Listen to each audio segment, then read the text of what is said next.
Hola, buenas tardes. El día de hoy me encuentro con un compañero de la licenciatura en Derecho, Ángel David Solís González, del grupo LD31, al cual le realizaremos una entrevista de la materia de teoría del Estado. Tomaremos en cuenta temas que se encuentran dentro del Estado de Derecho. Mucho gusto, Ángel. Muchas gracias a ti por invitarme. Bueno, para empezar, daré un breve comienzo a esta entrevista dando la explicación de qué es el Estado de Derecho.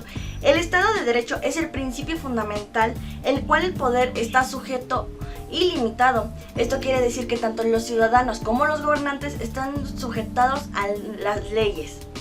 Ahora sí, dando esta breve introducción, empezamos con la entrevista.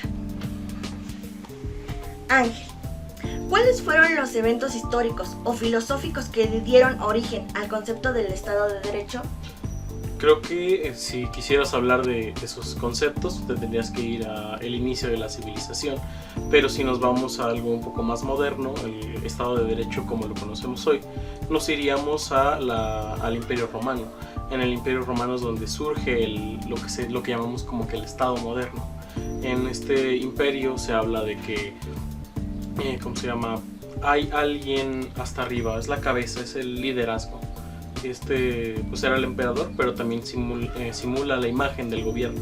El gobierno es quien cae sobre los habitantes, no solamente para impartir justicia ante los desvalidos o ante quienes les quitan pues sus cosas, sino que también es quien los administra, quien usa sus recursos de manera más eficiente, ya que, por ejemplo, un campesino que ganaba 20 monedas de oro al mes, si bien le iba, no podría construir una carretera, pero una moneda de 30,000 campesinos podrían juntarse para hacer una carretera. Ahí es donde surge el Estado moderno, el momento en el que la administración surge. Ok, pero de acuerdo a esto, ¿tú cuál crees que sea el inicio donde comenzó todo este Estado de Derecho? Comprendo lo que dices, que es cuando ya existen las personas que tienen el derecho de poder hacerse de cosas, se podría decir de esa manera. De tener propiedad. Ok, entonces tú consideras que ese fue el inicio, cuando las personas tuvieron la posibilidad de tener una propiedad, de tener sus derechos, vaya.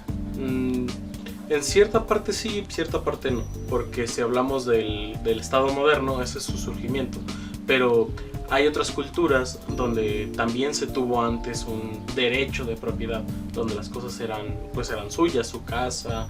Eso ya data de muchísimos años antes. Estoy hablando de que incluso en México los mexicas o los mayas tenían ese tipo de derecho, pero no diría que hay un origen concreto del cual yo tengo derecho a.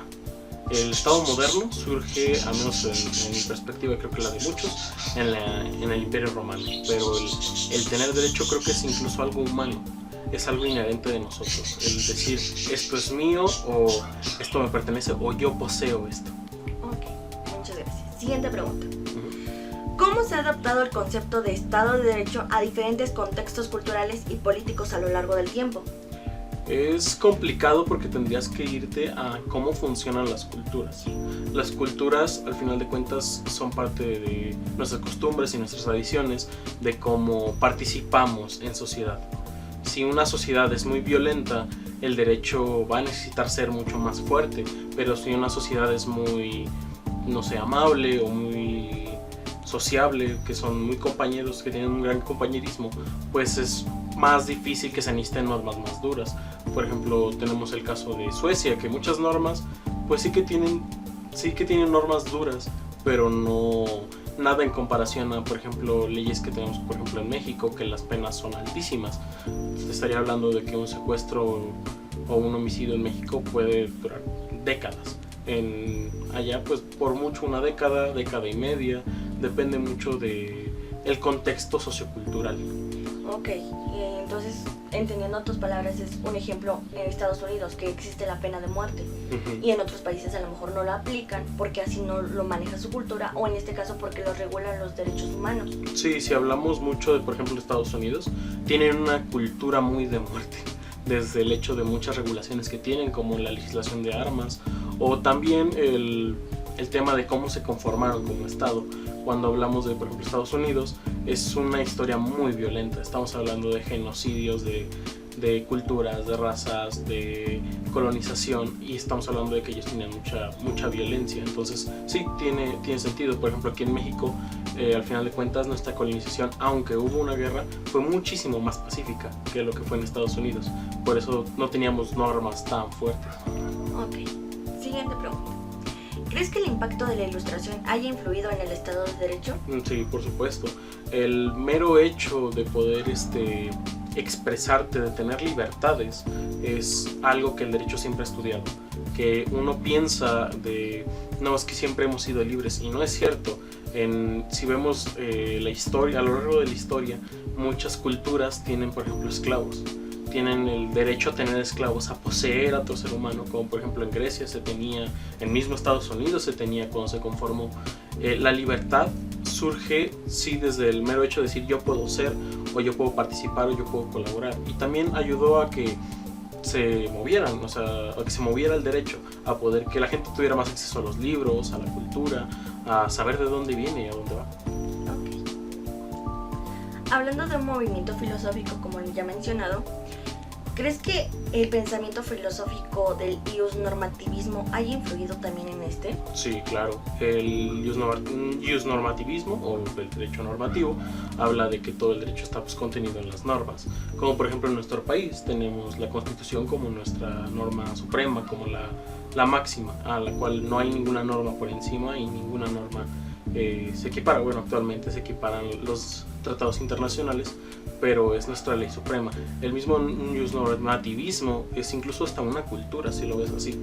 Hay una cultura de legalidad en nuestro país, por ejemplo, donde las normas nos protegen. Si te das cuenta, en nuestra cultura tenemos muy popularizado el decir artículo 14 y 16 constitucional cuando, no sé, nos para un tránsito o cuando nos detiene un policía en la calle. Es decir, yo tengo mis derechos también y están en la norma. Actualmente en nuestro país, ¿cuáles son los principales desafíos y obstáculos que enfrenta México en el cumplimiento efectivo del Estado de Derecho? Es complicado. No tiene mucho que ver con el derecho, tiene mucho más que ver, como te decía antes, con la cultura. Tenemos una cultura que, a pesar de que no es tan violenta como por ejemplo Estados Unidos, es ciertamente violenta, en el sentido de que hay muchos delitos patrimoniales, hay muchos delitos violentos, hay mucho golpeo entre los mexicanos que tenemos. Son muy altas los índices de robo, hay un grave problema de narcotráfico actualmente. Los asesinatos, no solamente a hombres, también a mujeres, que son también muy graves, y sobre todo también incluso puede llegar a ser complicado el que tengamos autoridades que puedan llegar a ser incompetentes, porque no se les faculta como es debido. En el mismo derecho se les dice que se les tiene que facultar, pero no hay formas o no se destina el suficiente recurso público para que llegue a eso. Bueno, también agregando a lo que dices, puedo comentar que, considerando, ya lo he comentado, creo que ya existen las leyes, ¿no? Solamente falta que las personas las hagan cumplir, los ciudadanos, porque también los gobernantes ahí tienen las leyes también escritas en la Constitución y en más leyes que los rigen, pues, pero sin embargo los ciudadanos son los que tal vez no los hacen. No lo hacen valer. Y incluso la autoridad sí, también tiene mucho que ver, porque como dices tú, no están capacitados. Los policías con una mordida, vaya la redundancia, ya con eso tienen para dejar a las demás personas. Entonces en México sí presenta un gran problema este tema. Sí, incluso nuestro gobierno actual lo habla desde que tenemos un estado lleno de corrupción. Y sí, pues realmente sí. Sin embargo, pues no entrando en política, yo al menos no veo que vaya a haber un avance pronto en ese tema, porque no se enfoca de la manera correcta. Ok, muchas gracias. Pasamos a los principios del Estado de Derecho. Okay. El principio de la legalidad se distingue porque tiene que haber conformidad entre la norma y el acto inferior con respecto a la norma superior. Aquí en México, ¿puede haber normas que sobrepasen la Constitución? No, la Constitución supone que es nuestra norma suprema, internamente es nuestra norma suprema.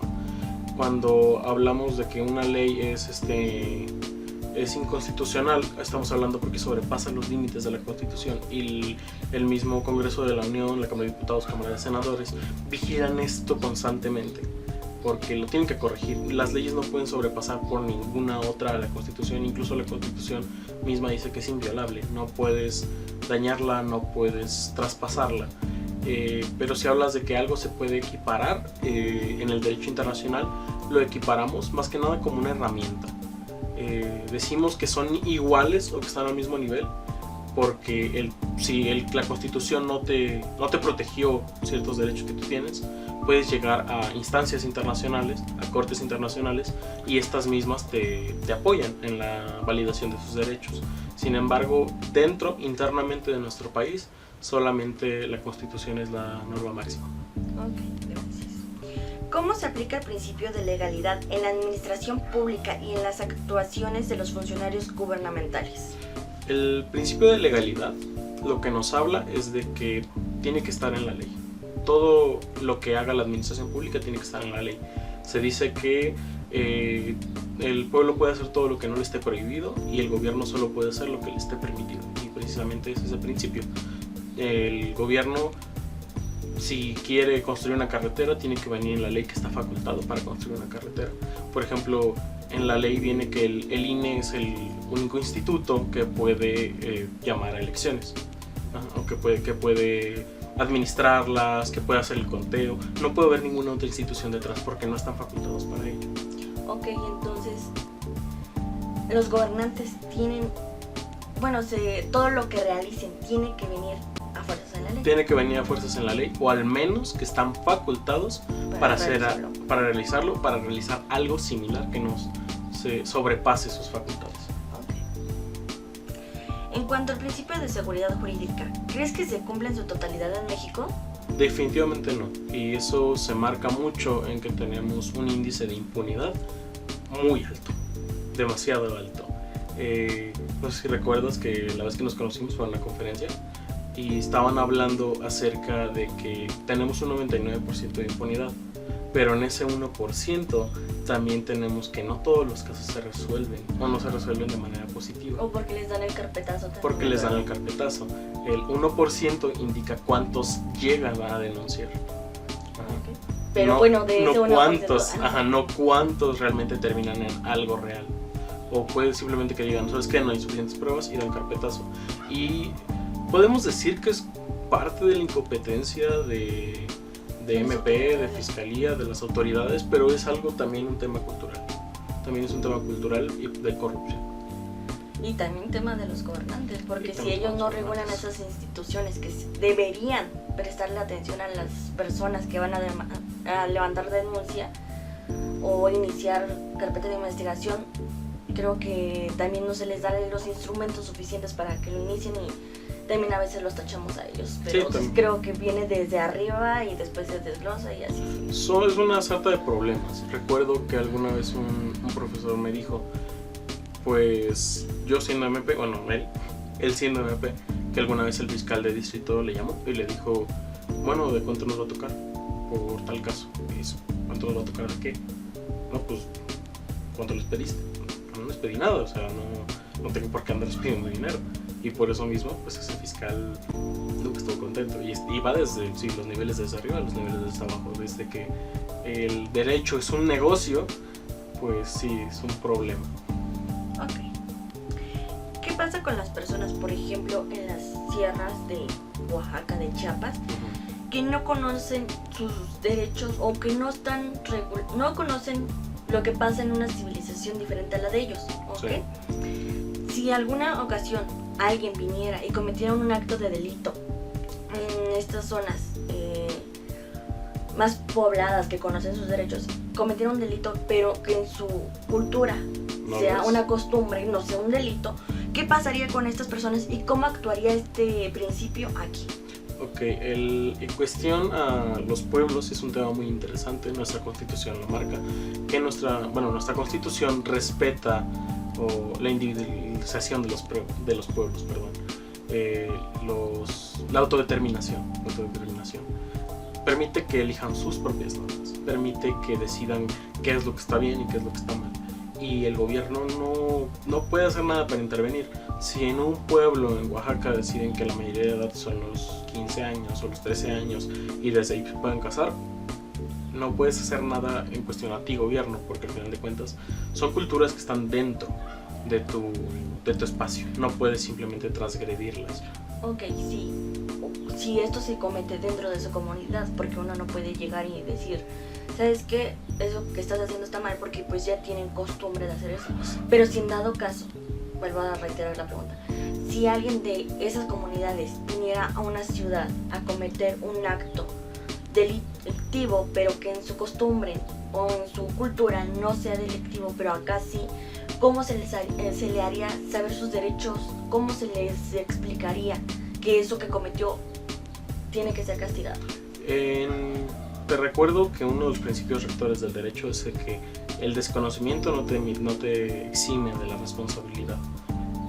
Cuando hablamos de autodeterminación de los pueblos, estamos hablando de un territorio, estamos hablando de un espacio, pues sí, yo digamos aquí Sierra, no sé, aquí hay una ciudad, hay un pueblito que se está autodeterminando y decide, por ejemplo, que sí, tener esposas de niñas de 13 años como esposas, pues en este lugar está permitido.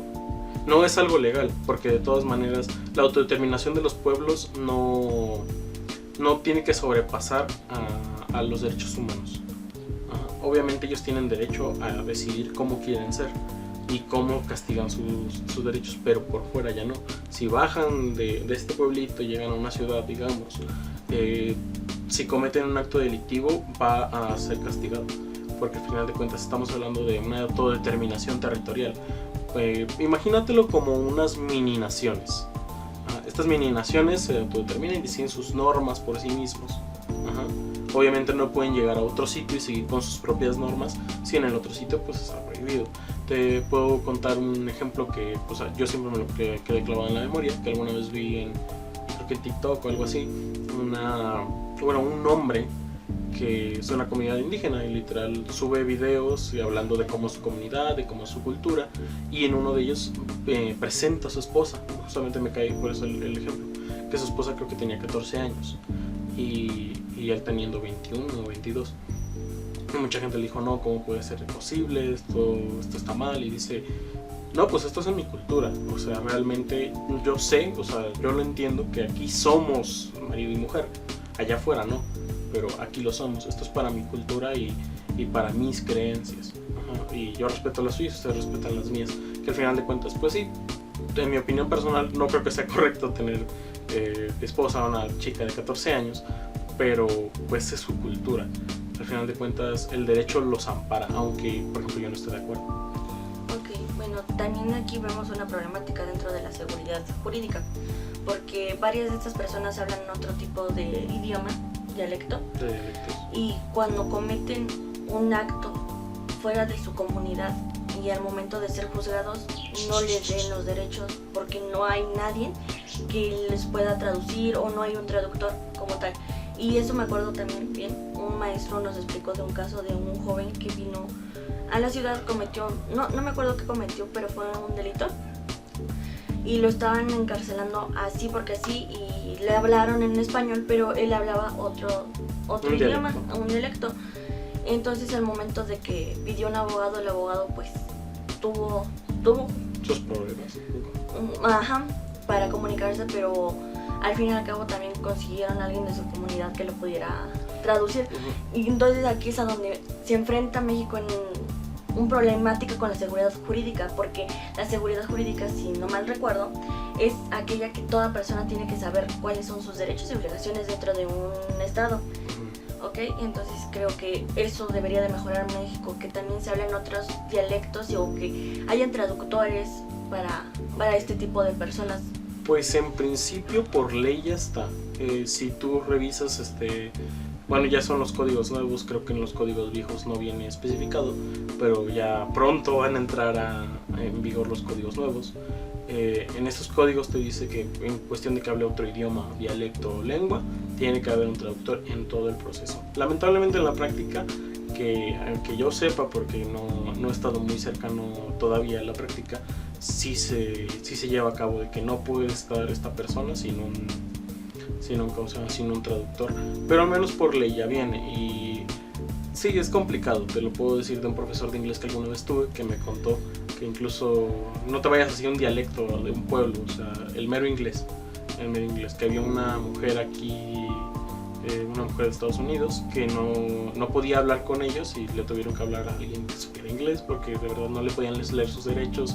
Ella estaba muy ansiosa, no quería comunicarse, estaba muy violenta, y no es hasta que alguien en inglés le pudo hablar.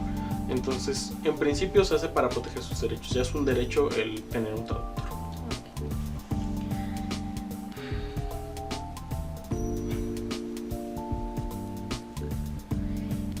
¿Qué es el principio de la motivación y por qué es importante en el derecho administrativo? Todo acto de la autoridad tiene que estar motivado, tiene que tener un motivo. Por ejemplo, y esto lo vemos mucho, un policía o un grupo de policías no pueden poner un retén así porque sí. Tienen que estar buscando algo, tienen que tener un motivo para estar ahí. Un presidente municipal no puede decidir, no, pues aquí voy a poner parquímetros, porque no tiene un motivo de ser. O sea, no dice, es que quiero recopilar más dinero. Ok, ese ya es un motivo. Los motivos sirven para que sepamos qué es lo que está buscando la administración con respecto a lo que está haciendo. Si no lo sabemos, pues sí decimos como que se están moviendo, están actuando, y uno no sabe. Y eso forma parte del mero hecho de la transparencia. Si tú alguna vez visitas alguna página de gobierno, ahí mismo te aparecerá una pestañita que dice transparencia, y ahí te habla de sus actos y de por qué los están cometiendo. Entonces, en pocas palabras, el principio de motivación es que tiene que existir una razón para cometer un acto. Una razón suficiente. Porque puede ser una razón, pero puede que no sea suficiente para lo que quieren cometer. Como por ejemplo esto que te digo del retén, que digan, no, pues tememos por los coches robados. ¿Tienes algún reporte de robo? No. Entonces no es razón suficiente. Puedes temer por un coche robado, pero ni siquiera sabes qué estás buscando. Siguiente pregunta. ¿Por qué es importante para los ciudadanos que las decisiones administrativas y judiciales estén motivadas? Para proteger sus derechos y para informarles de cómo pueden ser afectados sus derechos. Si estamos hablando del derecho de privacidad, volviendo al ejemplo del retén, pues no pueden revisar en tu propiedad privada. Lo mismo lo dice en el artículo 16. No pueden revisar tu propiedad privada sin un motivo, sin una justificación. También en la justificación de decir, no, pues aquí mira, tenemos una orden de que estamos buscando un vehículo robado con ciertas características y tu vehículo en algunas encaja. Podemos revisarlo, obviamente siendo tránsitos, porque también volvemos a lo de que tienen que estar facultados. Un policía estatal puede ser un apoyo para un policía de tránsito, pero por sí mismo no puede ir diciendo párese y le voy a revisar su vehículo. Incluso recuerdo que en alguna clase yo pregunté, imaginemos una camioneta pick-up, una camioneta con carga, que tenga una lona. ¿Pueden levantar la lona? No. ¿Por qué? Porque ya estás viendo dentro del vehículo, ya estás invadiendo la privacidad de la persona. Entonces por eso es importante, para que sepan hasta dónde pueden, pues en cierta parte, transgredir sus derechos, por así decirlo, pero en realidad tiene una motivación. Entonces no es tanto transgresiones, por la misma seguridad pública, por el avance social también.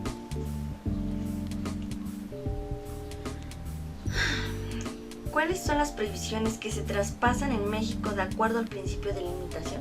Creo que esto va encajado con lo que acabas de decir, porque tiene que existir ciertos límites de la autoridad, ¿no? Sí, tienen límites.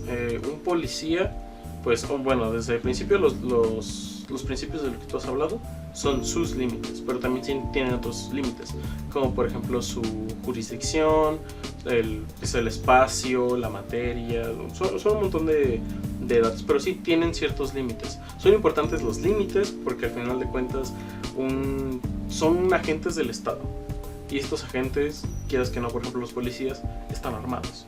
Si no tienen ciertos límites, pues es fácil que puedan ocasionar muchos problemas.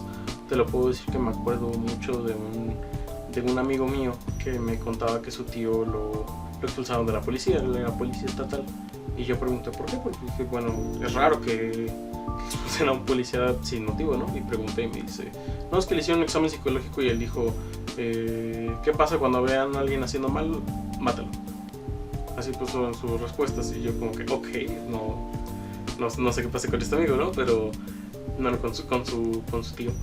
Y digo, tienen un sentido, no pueden darles carta abierta para que hagan lo que quieran, porque deben de salvaguardar la seguridad pública, no pueden extralimitarse ni creer, ni ejecutar sus propias creencias sobre la seguridad pública. Aunque aquí yo te puedo comentar, o no sé si estoy bien, me puedes corregir, que dentro de las previsiones que traspasaron aquí en México fue en la matanza de Tlatelolco.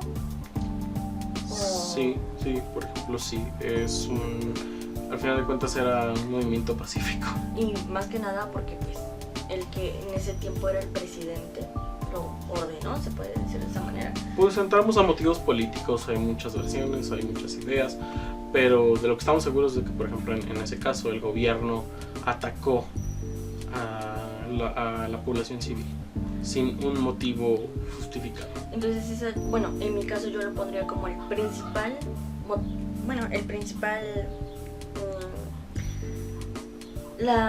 el primer límite que rebasó el gobierno, o el principal, así. En ese momento sí, el transgredir con intención de reprimir, de la represión. ¿Consideras que en México el principio de la limitación es aplicado de manera correcta o cómo crees que sería lo más viable para nuestro país? No, sí, y volviendo al ejemplo del policía, si a ti te detienen y tú dices, artículo 14 y 16 constitucional, espérate para que te dé un golpe si tienes la ventana abierta, porque los policías no están capacitados, no conocen la ley. Bueno, no quiero generalizar, pero ciertamente muchísimos no conocen la ley. No sé exactamente cómo sean las estadísticas ahorita, pero en su momento nada más creo que la mitad entre el 2010 y 2020, nada más la mitad de los policías estatales había pasado el examen que te permite ser policía. Y es un problema porque pues sí, tienen falta de gente, pero una sobrecarga de gente que no entiende qué tiene que hacer o sus límites, sus facultades, es también un problema. Terminando con los principios del Estado de Derecho, pasamos al Estado Democrático de Derecho. ¿Cómo definiría en términos simples el Estado Democrático de Derecho? Un Estado donde su población puede decidir las decisiones de su gobierno, o al menos sus representantes para tomar las decisiones de su gobierno. Okay. ¿Con qué características específicas cuenta este Estado para ser considerado así? ¿Y qué países cuentan con esas características? Hablamos desde un momento del Estado de Derecho, de la generalidad, de la objetividad. No todos somos acreedores a por ejemplo, una sanción, como también todos somos acreedores a un derecho. No es algo exclusivo de nadie. Todos tenemos como que esa facultad, es algo general. También en cuestión a otra característica que tiene el Estado de Derecho es de que es como paternalista, busca cuidar a su población y busca que ellos mismos también busquen cuidarse, que busquen apoyar y que busquen alimentar a este sistema. Hablando de democracia, también hablamos de la representatividad. Por ejemplo, es un principio no solamente del Estado de Derecho democrático, sino también es un principio de nuestro país, que seamos capaces de decidir a nuestros representantes, de participar, o sea, de tener un voto. Esos serían algunos. Otros países que puedan tenerlos, pues eso serían muchos. Hay muchísimos países que se habitúan a lo mismo. Por lo general, países que tienen pues nuestro mismo sistema de gobierno. De aquí en América tenemos a Colombia, tenemos a Chile, tenemos a Argentina, tenemos a muchísimos países, y no solamente aquí, también en Europa tienen ese tipo de sistema. Te terminaré diciendo antes que países no tienen ese tipo de sistemas con dictaduras como son Cuba o Norcorea, o algún otro sistema que sean más monarquías constitucionales, que también tienen su democracia, pero ciertamente también tienen su monarquía, como España, por ejemplo, o como Inglaterra. ¿Por qué es importante para una sociedad vivir en un Estado democrático de derecho? Bueno, que aquí en México. Aquí en México. En México es importante más que nada también por el contexto sociocultural y el histórico. Cuando hablamos de México, hablamos de que hemos vivido imperios, un imperio, el imperio mexicano, hemos vivido también dictaduras, la dictadura de Porfirio Díaz, de Victoriano Huerta. Son asuntos que nos competen a todos porque todos decidimos participar. También tenemos una dictadura que pues nunca se habló así como de que esta es una dictadura, pero pues en la memoria histórica lo es, que es la dictadura del PRI, que duraron el PRI en 70 años en el poder, que son los mismos intereses, las mismas ideas, porque no había oposición, porque ellos controlaban las elecciones, hasta que nos creamos el Instituto Federal Electoral, en donde ya las elecciones son algo contado por terceros, ya no es el mismo gobierno poniéndose ahí una y otra vez. Es tan importante para nosotros la democracia porque queremos participar en las decisiones de nuestro gobierno, queremos sobresalir sobre otros sitios. Lamentablemente no se da lo mejor que podemos, pero estamos avanzando, estamos en un momento histórico, literalmente. Bueno, aquí también te puedo hacer una pregunta. ¿Por qué consideras que Platón en algún punto dijo que la democracia era una forma corrupta de gobierno? Porque al final de cuentas no estamos poniendo al más inteligente, no estamos poniendo al más capaz, no estamos poniendo a un licenciado, un ingeniero, estamos poniendo al más popular. Ajá, la democracia es como elección popular, ¿no? Sí, pues son elecciones populares. Al menos en nuestro país no escogemos al mejor, escogemos al más popular. Si hablamos de nuestro presidente en turno, te puedo decir que no es el más capaz. Ciertamente no lo es. Para gobernar un país no lo considero el más capaz. Considero a muchísimas otras personas muy capaces de hacerlo.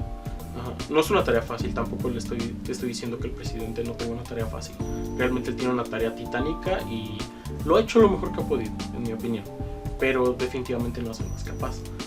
Es el más popular. Ok. ¿Qué diferencia al Estado democrático de derecho con otras formas de gobierno?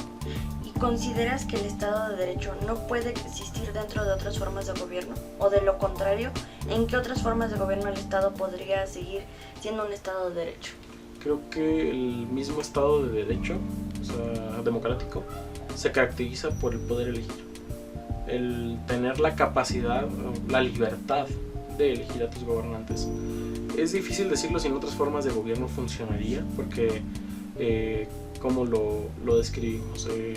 Hay un mapa en el que describimos como nuestro pensamiento político, que es izquierda-derecha y libertario y autoritario.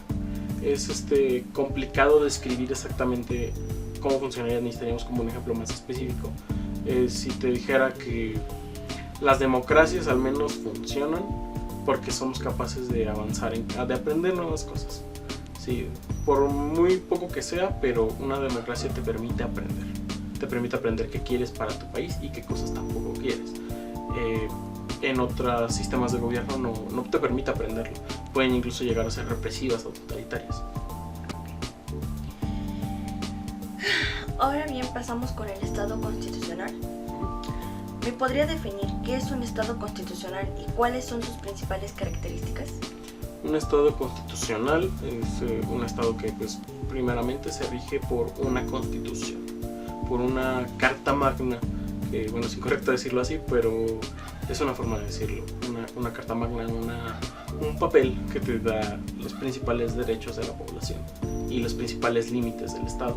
Por ejemplo, si ves a nuestra constitución, tiene dos partes, que es la dogmática y la orgánica.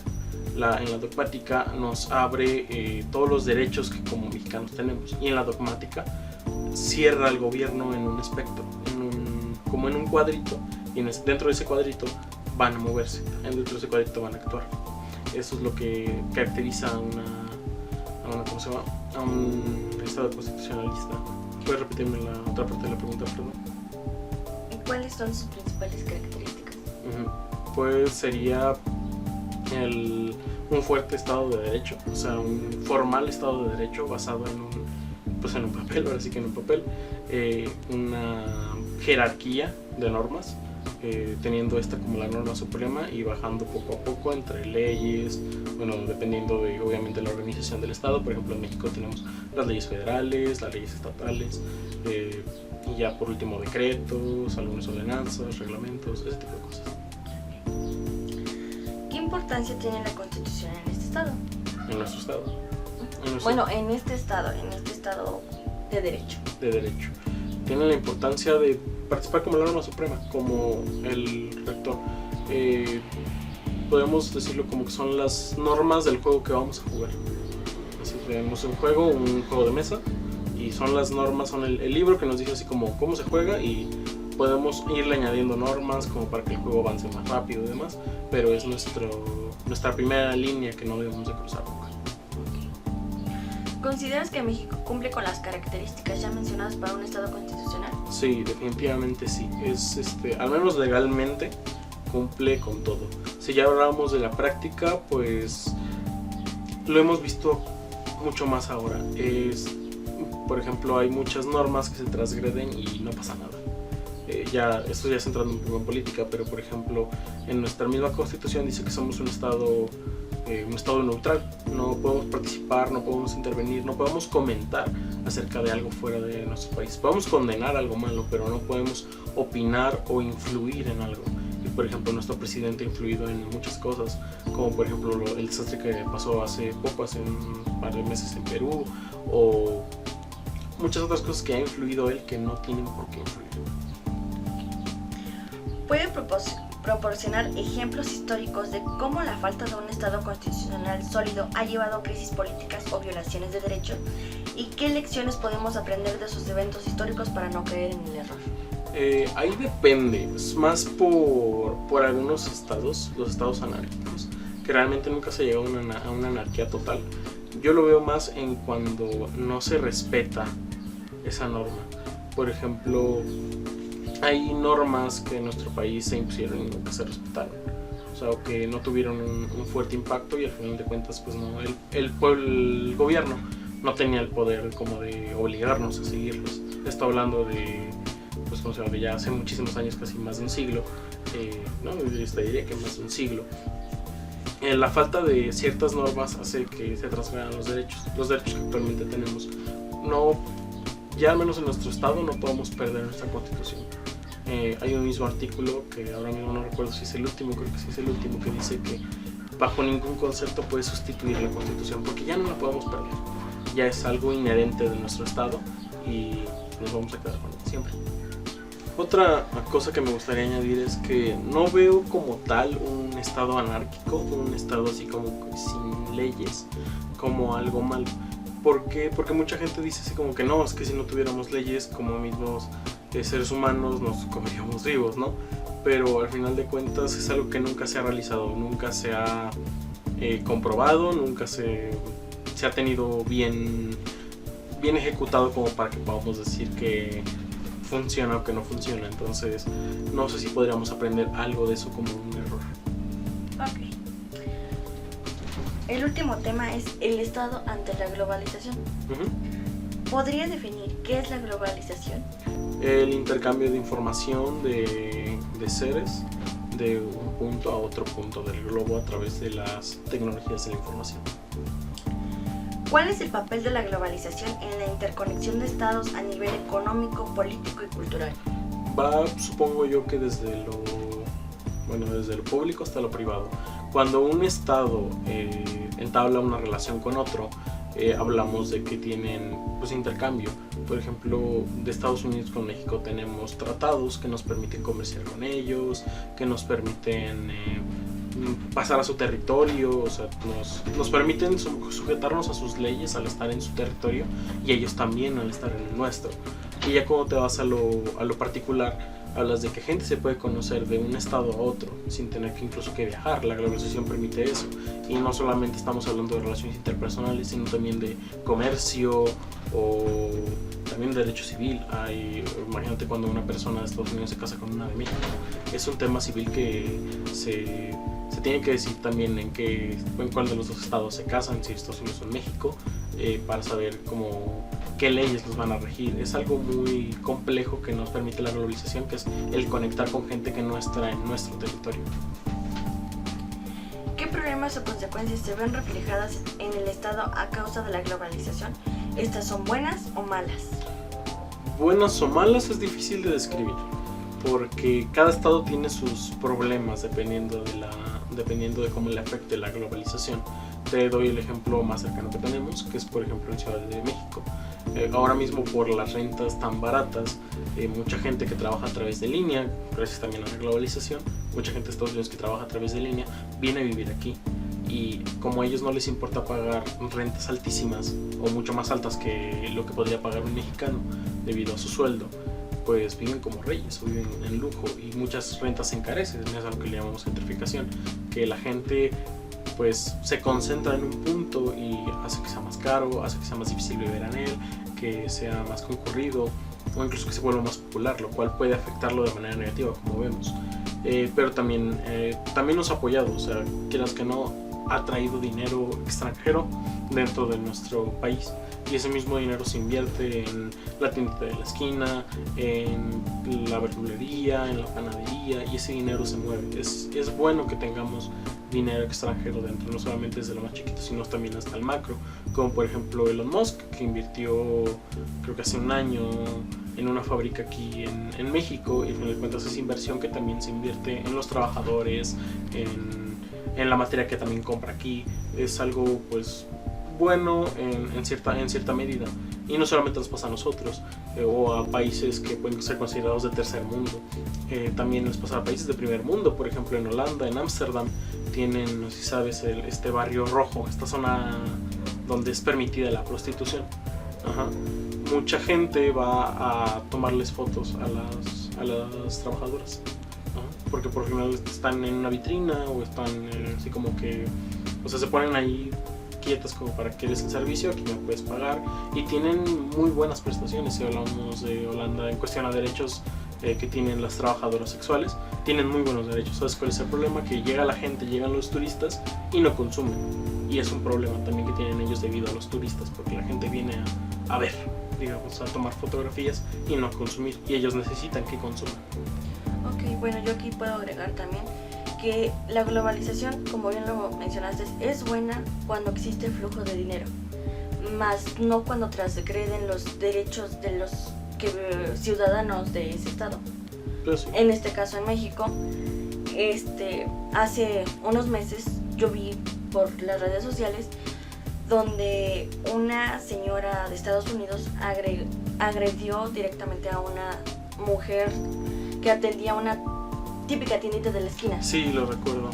Entonces creo que está bien cuando existe el flujo de dinero, siempre y cuando se respeten los derechos dentro del país, o sea, de sus ciudadanos, no que vengan de otros países y nada más porque pagan en dólares, significa que los demás les van a servir como quieran. Creo que eso va a tener que ser más un cambio cultural, que eventualmente nos va a traer la globalización, pero quién sabe si pronto. ¿Qué desafíos presenta un estado con la economía globalizada al momento de regular su sector comercio? Que estás hablando no solamente de tu derecho como tu derecho interno, también hablas del derecho internacional. Hablas, por ejemplo, de aranceles, hablas de impuestos, de costos. Es arriesgado, digamos, para muchos estados invertir en otros países. Por ejemplo, México tiene pues el orgullo, entre comillas, porque en cierta parte yo no lo considero mucho orgullo, que somos un país fácil para invertir. Por ejemplo, China invierte cada vez más en México, invierte muchísimo dinero en México porque tenemos materiales baratos, tenemos mano de obra barata, y es algo bueno, sí, porque se está invirtiendo dinero, pero no sé qué tan bueno puede llegar a ser. Son desafíos que al final de cuentas cada estado se encuentra, como por ejemplo cuánto dinero me cuesta meter tal producto, o es muy complejo y va más que nada en parte privada. Los que más tienen desafíos para entrar a un mercado ajeno al suyo, de otro estado, son pues los inversores privados y las empresas privadas. ¿Cuáles son los principales beneficios y limitaciones en la participación del Estado en organizaciones internacionales en un mundo globalizado?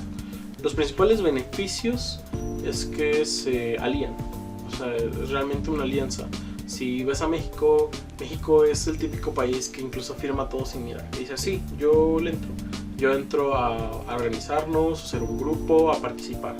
Porque al final de cuentas, pues no solamente te conviertes en alguien conocido, no solamente te vas a conocer y ayuda a que traigas turismo y comercio a tu país, sino que también habla de que, por ejemplo, hay mucha gente que no conocía México, que decía, hay una tierra por ahí lejana que se llama México y hay gente con sombreros y con tacos y no sé qué. Pero al final de cuentas, al cooperar, pues ya puedes saber un poco más de cosas de nosotros. Y no solamente nos ayuda a nosotros, ayuda a los demás. Cuando tenemos, por ejemplo, ayuda humanitaria, cuando nos pasa lo de los temblores, los terremotos, tenemos ayuda humanitaria de otros países y también damos ayuda humanitaria a los demás. Creo que fue hace poco que no me acuerdo si en Turquía o en qué país, un país de Medio Oriente, hubo un terremoto muy catastrófico y México envió ayuda humanitaria y los apoyamos. Incluso hubo un perro que lamentablemente falleció y se le hizo una estatua y nos regalaron ellos un perro de vuelta como para llenar el vacío que nos dejó este perrito. Y es algo bueno porque es un intercambio humano. Al menos yo no lo veo tanto desde el lado de derecho, sino que es algo humano que como estados podamos conectar, así con ideas diferentes, con normas diferentes, pero somos capaces de ver como a un humano en ti y un humano en mí, aunque seamos de lugares completamente diferentes. Ok, Ángel, con estas preguntas hemos terminado. Muchas gracias por tu participación y por ayudar a contestarlas. Muchas gracias a ti por invitarme. Bueno, eso ha sido todo, pero antes de retirarnos, quiero dar una conclusión final acerca del Estado de Derecho. Como bien lo mencionaba en un principio, este Estado ayuda a los ciudadanos y a los gobernantes a permanecer en límites. Tanto ya hablamos de principios que son los que deben de conocer todo ciudadano para que saber sus derechos que no puede transgredir gobernantes o autoridades que estén en el cargo público. Por otro lado, los estados democráticos y los estados constitucionales ayudan para que el Estado de Derecho pueda seguir funcionando, porque bien lo mencionaba hace un momento nuestro compañero, el Estado constitucional es el estado más marcado del Estado de Derecho, ya que se basa en leyes que están escritas y no solamente en pura palabra humana. De acuerdo también a la globalización, creo que también en parte está bien, como también yo lo mencionaba, de que vengan más personas a nuestro país para que crezca la economía, que conozcan a México por buena manera, que siga creciendo el turismo y que incluso más personas puedan venir a vivir aquí, siempre y cuando también, como así consumen productos mexicanos, también puedan pagar impuestos tanto de renta, tanto de trabajo y todos esos demás impuestos que algunos estadounidenses no han estado pagando en Ciudad de México, porque como también lo mencionaba, están trabajando en línea, entonces no se les puede hacer un impuesto que sea por su trabajo. Entonces también deberían de checar en ese aspecto la globalización. Y para concluir, el Estado de Derecho es el Estado que tenemos que conocer todos, tanto gobernantes como gobernados, para que así podamos conocer nuestros derechos, nuestras obligaciones y que no cualquiera pueda venir a transgredirnos solamente por ser autoridad. Eso fue todo, gracias.